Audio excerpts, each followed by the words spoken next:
अवसर मिला है, लेकिन विशेषकर पिछले 11 दिनों में रामायण अलग अलग भाषा में अलग राज्यों से मुझे विशेष रूप से सुनने का मौका मिला। राम को परिभाषित करते हुए ऋषियों ने कहा है, रमन्ते यस्मिन् इति रामः, अर्थात जिसमें रम जाए वही राम है। राम लोक की स्मृतियों में, पर्वत से लेकर परंपराओं में सर्वत्र समाये हुए हैं। हर युग में लोगों ने राम को जिया है। हर युग में लोगों ने अपने अपने शब्दों में अपनी अपनी तरह से राम को अभिव्यक्त किया है, और ये राम रस जीवन प्रवाह की तरह निरंतर बहता रहता है। प्राचीन काल से भारत के हर कोने के लोग राम रस का आचमन करते रहे हैं। राम कथा असीम है और रामायण भी अनंत है। राम के आदर्श, राम के मूल्य, राम की शिक्षाएं सब जगह एक समान है। प्रिय देशवासियों, आज इस ऐतिहासिक समय में देश उन व्यक्तित्वों को भी याद कर रहा है जिनके कार्य और समर्पण की वजह से आज हम ये शुभ दिन देख रहे हैं।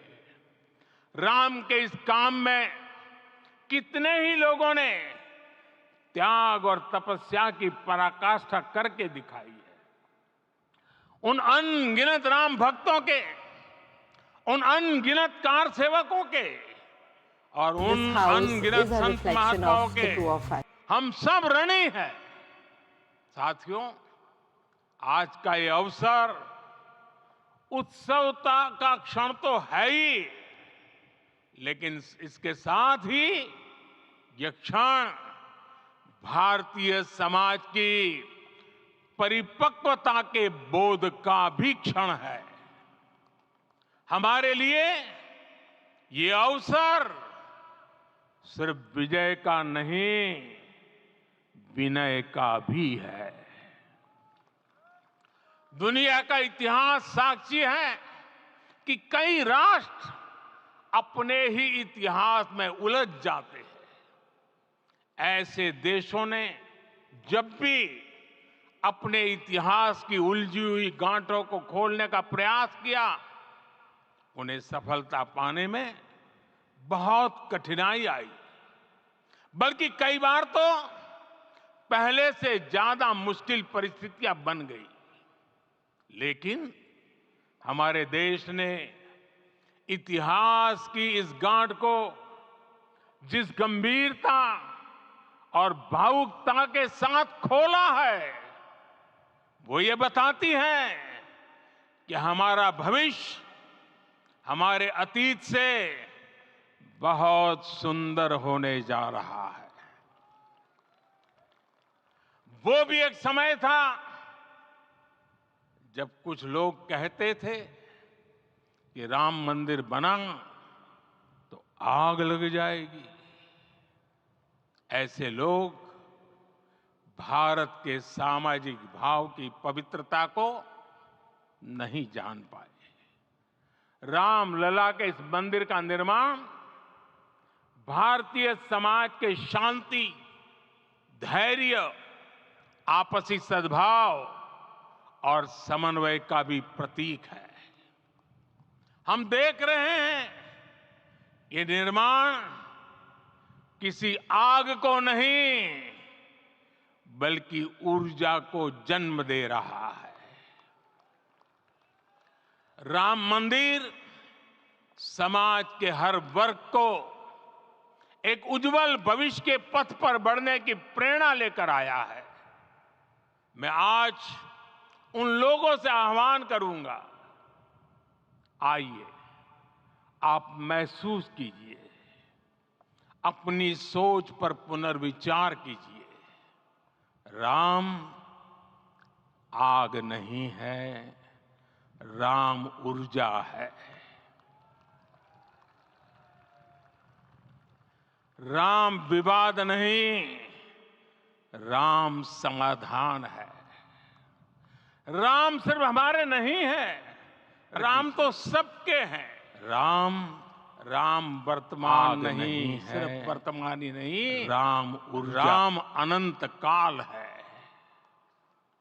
साथियों, आज जिस तरह राम मंदिर प्राण प्रतिष्ठा के इस आयोजन से पूरा विश्व जुड़ा हुआ है, उसमें राम की सर्वव्यापकता के दर्शन हो रहे हैं। जैसा उत्सव भारत में है, वैसा ही अनेक देशों में है। आज अयोध्या का यह उत्सव रामायण की उन वैश्विक परंपराओं का भी उत्सव बना है। रामलला की ये प्रतिष्ठा वसुधैव कुटुंबकम के विचार की भी प्रतिष्ठा है। साथियों, आज अयोध्या में केवल श्री राम के विग्रह रूप की प्राण प्रतिष्ठा नहीं हुई है, ये श्री राम के रूप में साक्षात भारतीय संस्कृति के प्रति अटूट विश्वास की भी प्राण प्रतिष्ठा है। ये साक्षात मानवीय मूल्यों और सर्वोच्च आदर्शों की भी प्राण प्रतिष्ठा है। इन मूल्यों की, इन आदर्शों की आवश्यकता आज संपूर्ण विश्व को है। सर्वे भवन्तु सुखिनः, ये संकल्प हम सदियों से दोहराते आए हैं। आज उसी संकल्प को राम मंदिर के रूप में साक्षात आकार मिला है। ये मंदिर मात्र एक देव मंदिर नहीं है, ये भारत की दृष्टि का, भारत के दर्शन का, भारत के दिग्दर्शन का मंदिर है। ये राम के रूप में राष्ट्र चेतना का मंदिर है। राम भारत की आस्था है, राम भारत का आधार है, राम भारत का विचार है, राम भारत का विधान है, राम भारत की चेतना है, राम भारत का चिंतन है, राम भारत की प्रतिष्ठा है, राम भारत का प्रताप है, राम प्रवाह है, राम प्रभाव है, राम नेति भी है, राम नीति भी है, राम नित्यता भी है, राम निरंतरता भी है, राम विभु है, विशद है, राम व्यापक है, विश्व है, विश्वात्मा है। और इसलिए जब राम की प्रतिष्ठा होती है तो उसका प्रभाव वर्षों या शताब्दियों तक ही नहीं होता, उसका प्रभाव हजारों वर्षों के लिए होता है। महर्षि वाल्मीकि ने कहा है, राज्यम 10 सहस्त्राणि प्राप्य वर्षाणि राघव, अर्थात राम 10,000 वर्षों के लिए राज्य पर प्रतिष्ठित हुए, यानी हजारों वर्षों के लिए राम राज्य स्थापित हुआ। जब त्रेता में राम आए थे तब हजारों वर्षों के लिए राम राज्य की स्थापना हुई थी। हजारों वर्षों तक राम विश्व पथ प्रदर्शन करते रहे थे। और इसलिए मेरे प्यारे देशवासियों, आज अयोध्या भूमि हम सभी से, प्रत्येक राम भक्त से, प्रत्येक भारतीय से कुछ सवाल कर रही है। श्री राम का भव्य मंदिर तो बन गया, अब आगे क्या? सदियों का इंतजार तो खत्म हो गया, अब आगे क्या? आज के इस अवसर पर जो दैवीय आत्माएं हमें आशीर्वाद देने के लिए उपस्थित हुई हैं, हमें देख रही हैं, उन्हें क्या हम ऐसे ही विदा करेंगे? नहीं, कदापि नहीं। आज मैं पूरे पवित्र मन से महसूस कर रहा हूं कि काल चक्र बदल रहा है। ये सुखद संयोग है कि हमारी पीढ़ी को एक कालजयी पथ के शिल्पकार के रूप में चुना गया है। 1000 वर्ष बाद की पीढ़ी राष्ट्र निर्माण के हमारे आज के कार्यों को याद करेगी। इसलिए मैं कहता हूं, यही समय है, सही समय है।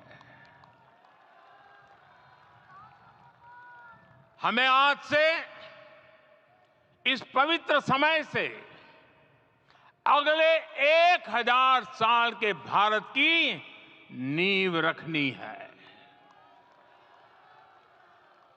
मंदिर निर्माण से आगे बढ़कर अब हमें सभी देशवासी यहीं इस पल से समर्थ, सक्षम, भव्य, दिव्य भारत के निर्माण की सौगंध लेते हैं।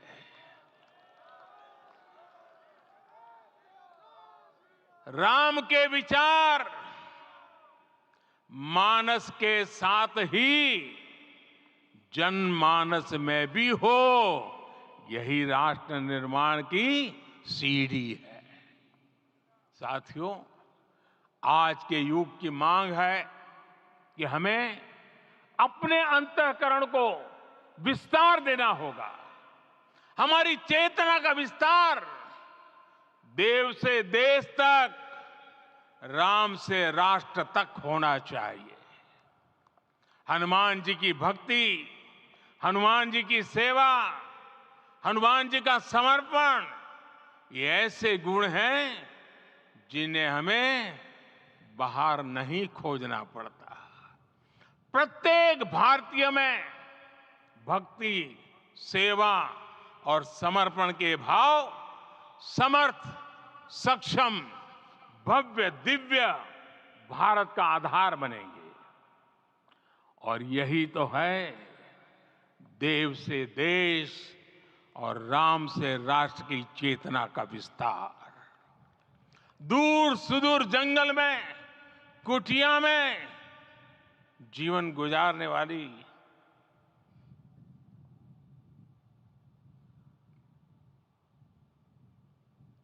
मेरी आदिवासी मां शबरी का ध्यान आते ही अप्रतिम विश्वास जागृत होता है। मां शबरी तो कब से कहती थी, राम आएंगे।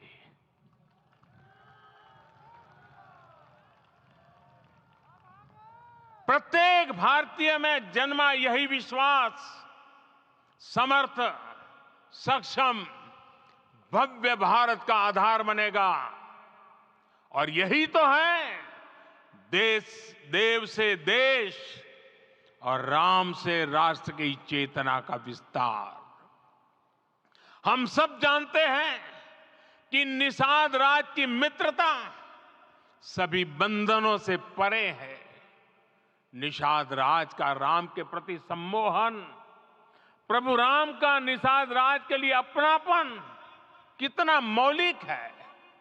सब अपने हैं, सभी समान है। प्रत्येक भारतीय में अपनत्व की, बंधुत्व की ये भावना समर्थ, सक्षम, भव्य, दिव्य भारत का आधार बनेगी। और यही तो है देव से देश और राम से राष्ट्र की चेतना का विस्तार। साथियों, आज देश में निराशा के लिए रत्ती भर भी स्थान नहीं है। मैं तो बहुत सामान्य हूं, मैं तो बहुत छोटा हूं, अगर कोई ये सोचता है तो उसे गिलहरी के योगदान को याद करना चाहिए। गिलहरी का स्मरण ही हमें हमारी इस हिचक को दूर करेगा, हमें सिखाएगा कि छोटे बड़े हर प्रयास की अपनी ताकत होती है, अपना योगदान होता है।